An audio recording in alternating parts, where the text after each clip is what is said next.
রানাকে নিয়ে অন্য বেডে চলে যাওয়ার সময় মিশাইয়ের লোকেদের মধ্যে কেউ একজন দেখে ফেলে। ওই যে। ধর সবাইকে। তিথিরাও দৌড়াতে লাগলো। সিঁড়ি দিয়ে নামার সময় রানার একটু জ্ঞান ফিরে নড়াচড়ায়। রানা চোখ মেলে দেখে তিথি আর দিশা তাদেরকে তাড়া করতেছে কিছু লোক। রানা উঠে বসে পড়ে, কিন্তু তিথি আর দিশা তা খেয়াল করেনি। রানার সিট থেকে লাফ দিয়ে সাইডে চলে যায়, আর তিথিরা বেডটাকে নিয়ে একটা রুমে চলে যায়, গিয়ে রুমটা আটকে ফেলে ভেতর থেকে। আর সেই রুমের দরজা আবার রানা বাইরে থেকে আটকে ফেলে। তিথি আর দিশা বেডের দিকে তাকিয়ে দেখে রানা নেই। তারা উভয়ে ভয় পেয়ে যায়। তারা তাড়াতাড়ি দরজা খোলে, কিন্তু দরজা খুলছে না। এদিকে মিসার লোকজন রানার উপর অ্যাটাক করে। এদিকে ধুম মারপিট চলতেছে। দিশা হঠাৎ করে জানালার দিকে তাকিয়ে দেখে অপর পাশে রানার কিছু লোকদের সাথে মারপিট করছে। দিশা আর তিথি জানলা দিয়ে দেখতেছে। আর এদিকে মিশা সওদাগর কিছু লোক নিয়ে দিশাদের বাসায় চলে যায়, গিয়ে চিৎকার করছে। রানা, এই রানা। দিশার বাবা বলল, কি হয়েছে? এটা একটা ভদ্রলোকের বাসায়, আওয়াজ নিচু করে কথা বলেন। সেটা তোকে জিজ্ঞেস করবো কেন? আগে বল, রানা তোর কি হয়? রানা আমার ছেলে। বলার সাথে সাথে দিশার বাবার পেটে ছুরি চালিয়ে দেয়। সাথে সাথে দিশার বাবা মাটিতে পড়ে যায় আর মারা যায়। দূর থেকে দিশার মা দেখে চিৎকার দেয়। সেও দৌড়ে আসতে লাগে, কিন্তু আসার আগে তাকে গুলি মেরে সেখানে মেরে ফেলে। এমন সময় রানার আম্মু বলে, সেও ঠিক দিশার আম্মুর মতো চিৎকার দেয়, কিন্তু তাকে গুলি করার আগে সে পালিয়ে যায়। আমার কাজের কোনো সাক্ষী রাখি না, তাই ওকে মারতে না পারলে তোদেরকে মেরে ফেলবো, বুঝলি? ওকে বস। তারপর তারা রানার আম্মুকে তাড়া করতে থাকে। সেও দৌড়াতে লাগলো। এদিকে রানা সবাইকে আচ্ছা রকম ধুলাই দিতেছে। তা দেখে দিশা আর তিথি হাতে তালি দিচ্ছে। সবাইকে মারে রানা, আর তিথি দিশা বের হয়ে পড়ে বাসার উদ্দেশ্যে। এমন সময় দিশা বলে, রানা চলো, আজকে আমরা বাইরে একটু ঘুরে আসি। ওকে চলেন। ওকে, তাহলে আমি বাসায় চলে যাই। আরে না, সবাই একসাথে বাসায় যাব, চলো এখন। তারপর তারা তিনজনে একটা বাইকে ওঠে। কিছু দূর যাওয়ার পর ট্রাফিক সিগন্যাল পড়ে যায়। তারপর রানা বাইক দাঁড় করিয়ে পাশেই একটা গাড়িতে নজর যায়, যে তার আয়নাটা অনেক কালো, চেহারাটা দেখা যায় না ভালো করে। সে মুখ দেখতেছে, হঠাৎ দেখলো তার মাকে। তারপর দেখলো কিছু লোক তার পেছনে তাকে তাড়া করছে। রানা নামবে এমন সময় রাস্তার খালি হয়ে গেছে, তাই পুলিশ সিগন্যাল মারতেছে চলে যেতে। তখন রানা বাইকটা নিয়ে একটু সরে গিয়ে দাঁড় করায়, আর সেখান থেকে নেমে তার মাকে আর দেখতেছে না। তিথি আর দিশা দাঁড়িয়ে আছে। হঠাৎ দিশা দেখলো রানার আম্মুকে কিছু লোক ছুরি মারতেছে। তখন দিশা বলল, রানা আন্টিকে কিছু লোক মারতেছে, কই? রাস্তার ওই পাশে। রানার সামনে তার মাকে ছুরি মারতেছে, কিন্তু রানা যেতেও পারছে না গাড়ির জন্য। কিছুক্ষণ পর রানার আম্মু মাটিতে শুয়ে পড়ে। মা! রানা রাস্তার উপর দিয়ে ওপারে চলে যায়, গিয়ে তার মাকে কোলে নেয়। তার মা বলে, রানা, এই লোকগুলো দিশার বাবা মাকে মেরেছে, তুই ওদের প্রতিশোধ নিবি, কথা দে। নিব আম্মু, নিব। আর একটা কথা দে আমায়, বলো আম্মু। দিশাকে কখনো কষ্ট দিস না। ওর চোখে যেন এক ফোঁটাও পানি না আসে আসে ওরা যা চাইবে তা দিবি। ওর বাবা মা কিন্তু তোর জন্য মারা গেছে। আমার জন্য মানে? ওরা মনে করেছে তারা তোর বাবা মা। মা, তোমার কিছু হবে না, তুমি বাঁচবে। অ্যাম্বুলেন্স! শোন বাবা, আমার হায়াত শেষ, তুই শুধু কথা দে, তুই দিশার সব আবদার পূরণ করবি। ওকে আম্মু, আমি সব সময় দিশার পাশে থাকার চেষ্টা করব। বাবা, না হলে আমি মরেও শান্তি পাবো না রে। বলে দুনিয়া ত্যাগ করলো রানার আম্মু। আম্মু! ইতিমধ্যে দিশা আর তিথিও চলে আসে। রানা বলে, তোমরা মাকে বাসায় নিয়ে যাও তাড়াতাড়ি, আর আমি লোকগুলোকে দেখতেছি। ঠিক আছে। তারপর রানা লোকগুলোকে তাড়া করতে করতে এক পর্যায়ে ধরে ফেলে। লোকগুলোকে রাগের মাথায় যেমন মার দেওয়া দরকার দিয়েছে। তারপর তাদেরকে জিজ্ঞেস করেছে কে পাঠিয়েছে তাদেরকে। তারপর তারা সব বলে দেয়। রানা তাদেরকে পুলিশে দিয়ে দেয়, আর সে বাসায় চলে যায়। এদিকে দিশায় বাসা ঢুকে তার আম্মু আব্বুর লাশ দেখার সাথে সাথেই অজ্ঞান হয়ে যায়। তিথি তো কিছুই বুঝতে পারছে না। রানা কিছুক্ষণ পর বাসায় আসে, অনেক কান্না করে। এদিকে রানা আর তিথি ওদেরকে মাটি দিয়ে ফেলে। পরের দিন সকালে দিশার জ্ঞান ফেরে। তারপর রানা সব বলে দিশাকে। এখন রানা দিশার বাবার সব কিছু নিজের দায়িত্বে রাখে। দিশা রানাকে বলে, একটা অনুরোধ করব, বলো। যারা তোমার মা এবং আমার মা বাবাকে মেরেছে, তুমি তাহাদেরকে ছেড়ে দিবে না, প্রমিস? জীবনেও না। আমি ওদের কাউকে বাঁচতে দিব না, প্রমিস। এই বলে রানা চলে যায় বাসা থেকে বের হয়ে। এদিকে তিথি বাসায় চলে যায়, গিয়ে তার মা বাবাকে বলে, শোনো মা বাবা, আমি রানাকে ভালোবাসি। আমি রানাকেই বিয়ে করব। রানা কি জানে যে তুইও তাহাকে ভালোবাসিস? না, রানা তো জানে না। আগে তোরা দুইজন এক হ, তারপর আমি বিয়ে দেব। ওকে, আই লাভ ইউ আব্বু। এদিকে দিশা তার বান্ধবী শিল্পীকেও বলে, দেখো শিল্পী, এখন তো আমার আপন বলতে আর কেউ নেই। কেন, রানা ভাইয়া আছে না? কিন্তু রানা তো তিথিকে ভালোবাসে। তুই কি ভালোবাসিস না তাকে? আমি রানাকে সেই শুরু থেকে ভালোবাসি, কিন্তু বলতে সাহস পাইনি। রানা কি তিথিকে সত্যি ভালোবাসে? আমি তা জানি না। তুই রানাকে জিজ্ঞেস কর এবং তোর মনের কথা বলে দে। রানা আমাকে কি ভাববে? রানা আরো খুশি হবে। সত্যি? হুম, তুই যত তাড়াতাড়ি পারস বলে দে। এখনই বলবো? আরে সরাসরি বলিস, ফোনে না বলে। ওকে, তুই দাঁড়া, আমি কল দেই তাহাকে। ওকে দে।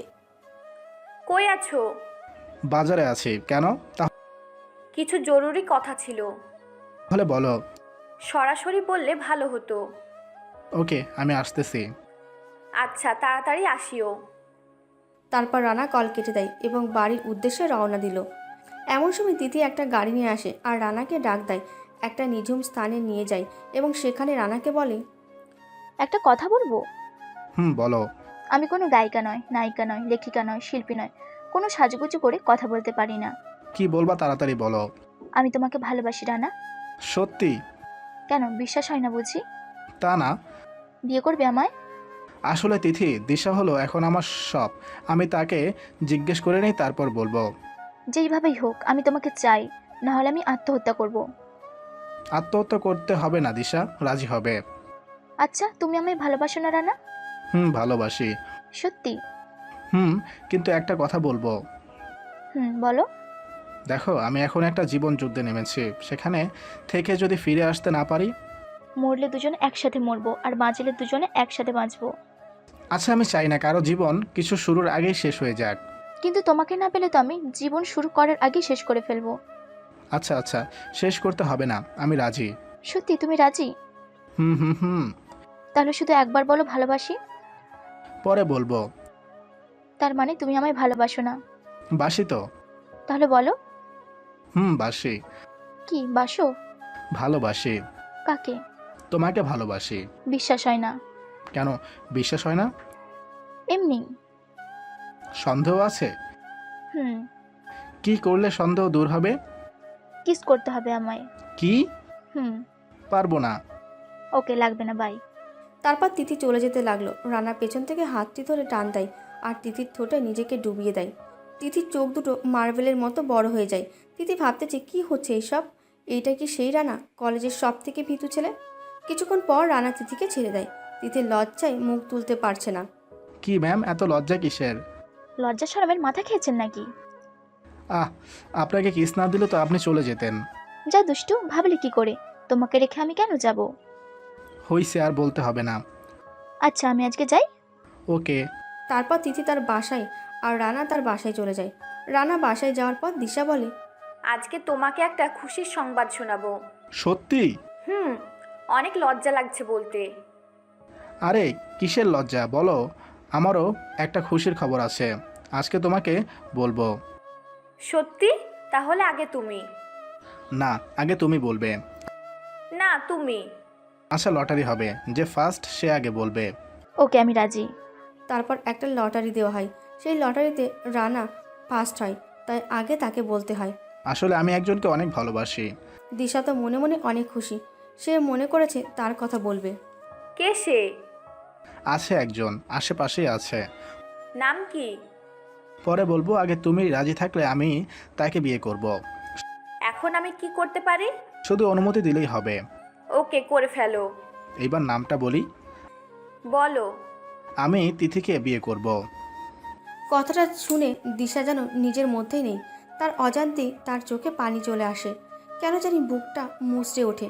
হাজারো কষ্ট থেকেও বেশি কষ্ট মনে হচ্ছে। দিশা চোখ দিয়ে পানি ঝরতেছে বারংবার, তারপরও চোখ থামে না। কি হলো, তুমি কাঁদছো কেন? দিশা একটা মুচকি হাসি দিয়ে বলল, আরে বোকা, এটা তো খুশির কান্না। তুমি বিয়ে করবা আর আমি খুশি হব না তো কে হবে? আচ্ছা তুমি সব কাজ করো, ওকে? টাকা পয়সা যা লাগে খরচ করিও। ধন্যবাদ তোমাকে। রানা সেখান থেকে মোবাইলটা হাতে নিয়ে চলে গেল। আর দিশা কান্না করতে করতে তার রুমে চলে যায়।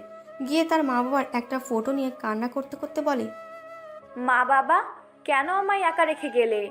কেন মা? তোমাদের সাথে নিয়ে যাও মা, আমার আর ভালো লাগে না এই দুনিয়াতে।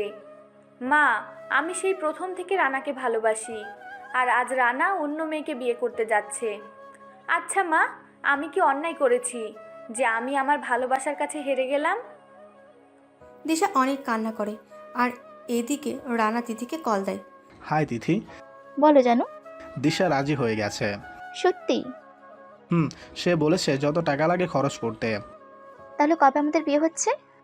তোমার বাবাকে বলো একটা তারিখ ফেলতে। আরে তুমি একটু পালাও, তারপর বাবাকে বলবো, তখন সে রাজি হবে। তাহলে রবিবারে। আজকে কি বার? আজকে শুক্রবার। তার মানে মাঝে মাত্র একদিন। হুম। ওয়াও, কি খুশি লাগতেছে আমার। হয়েছে, এখন বাই। বাই। তারপর রানা তার রুমে চলে যায়, গিয়ে শুয়ে পড়ে। আর এদিকে দিশা সারা রাত কান্না করতে করতে বালিশ বিছিয়ে দিল। পরের দিন সকালে রানা ঘুম থেকে ওঠে, ফ্রেশ হয়ে বাইক নিয়ে বের হয়ে পড়ে। কিছুক্ষণ পর তিথিও রানাকে কল দিয়ে তার কাছে আসে। দুজনে একসাথে ঘোরাঘুরি করতে করতে আজকের দিনটা শেষ করে ফেলল। আজ রবিবার, বিয়ের দিন। আজকে রানা আর দিশা মার্কেট করতে বাজারে যায়। আর ওইদিকে তিথিকেও বাসায় রেডি করা হচ্ছে। দিশা রানাকে বলল, আচ্ছা রানা, আমার একটা জরুরি কাজ আছে, আমায় একটু যেতে হবে। আর একটু পর আমার বিয়ে, আর তুমি বলছো তোমার কাজ আছে? তুমি তিথিদের বাসায় চলে যাও, আমি আসবো সময় মতো। ওকে, তুমি না আসা পর্যন্ত আমি কবুল বলবো না। ওকে। তারপর রানা তিথিদের বাসায় চলে যায়। আর দিশা একটা নির্জন স্থানে গিয়ে অনেক শব্দ করে কান্না করতেছে। আজ মন খুলে অনেকক্ষণ কান্না করে দিশা। তারপর ওইখানে বিয়ের কাজ শুরু হয়ে যায়।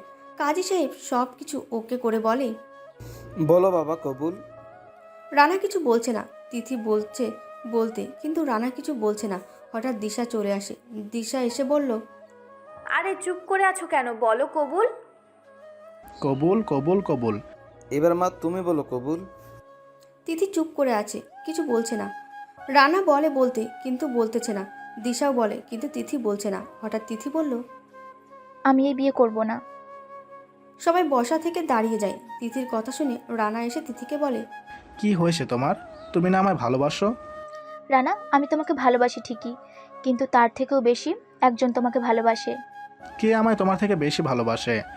তোমার সেই চোখ নেই। কথা না বাড়িয়ে বলো কে সে। যে তোমাকে আনস্মার্ট থেকে স্মার্ট বানিয়েছে, যে তোমাকে গরিব থেকে এত উপরে উঠিয়েছে। দিশা। হুম। কিন্তু সে তো আমায় কোনো দিনও বলেনি। সে তোমাকে যেই দিন বলতে চেয়েছে সেই দিন তুমি আমার কথা বলেছো। দিশা, তিথি যা বলছে এসব সত্যি? না রানা, এই তিথি, তোমাকে এইসব কে বলেছে ফালতু কথা? এইসব ফালতু কথা নয়, এইসব একেবারে সত্যি কথা। কে বলেছে সেটা তো বলবে। তখন তিথি একটা নাম বলে ডাক দেয়। শিল্পী। তখন শিল্পী সবার মাঝ থেকে বের হয়ে আসে আর সব সত্যি কথা বলে দেয়। রানা মাথা নিচু করে আছে, কারণ দিশা তাকে এত ভালোবাসে, কিন্তু সে বাসে না তাই। দেখো রানা, দিশার দুনিয়াতে তুমি ছাড়া আর কেউ নেই, তাই আমি চাই তুমি তাকে বিয়ে করো। তখন রানা দিশার কাছে গিয়ে হাত জোর করে বলতেছে, প্লিজ দিশা, আমাকে ক্ষমা করে দাও। আমি আর জীবনও তোমাকে ছেড়ে কোথাও যাব না। এমন সময় তিথি চিৎকার দিয়ে বলে, রানা, তুমি দিশাকে নিয়ে পালাও, পালাও। রানা পেছনে তাকিয়ে দেখে কিছু লোক তিথিকে অনেকগুলো ছুরি দিয়ে আঘাত করতেছে। রানা এক দৌড়ে আসে, এসে তিথিকে বাঁচায় আর বাকি লোকগুলোকে এক একটা করে খুন করে। কিছুক্ষণ পর মিশা আসে। তখন রানা আর মিশার মাঝে অনেক মারামারি চলতেছে। এমন সময় পুলিশ আসে, কিন্তু তিথি শোয়া থেকে উঠেই মিশাকে ছুরি দিয়ে তার গলা থেকে মাথাটা আলাদা করে ফেলে। তখন পুলিশ এসে তিথিকে অ্যারেস্ট করে এবং তাকে যাবজ্জীবন জেলে দেয়। আর এদিকে রানা আর দিশার বিয়ে হয়ে যায়। তারা সুখে শান্তিতে জীবনযাপন করতে থাকে।